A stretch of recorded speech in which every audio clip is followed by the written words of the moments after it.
आज आपण आलोय माणिक मामा काटे त्यांच्या शेतामध्ये.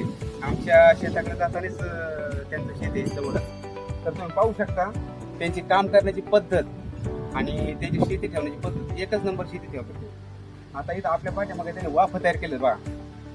त्यांना इथं अडचण आहे, इथं टिपीची अडचण किंवा घराची अडचण असते तर कुठल्याही प्रकारचा ट्रॅक्टर चालत नाही. तर आपण त्यांना विचारूया कसं काय केलं त्यांनी. मामा नमस्ते. नमस्ते. तर मामा तुमचं वय किती आज? वय 76 रनिंग चालू. 76. तर तुम्ही आज या सगळ्या हाताने वापा खांदात. आता मी पण याचा जाता 2-3 वेळा पाहिले. तर मामा आजच्या तरुण पिढीला तुम्ही काय संदेश देऊ इच्छिता?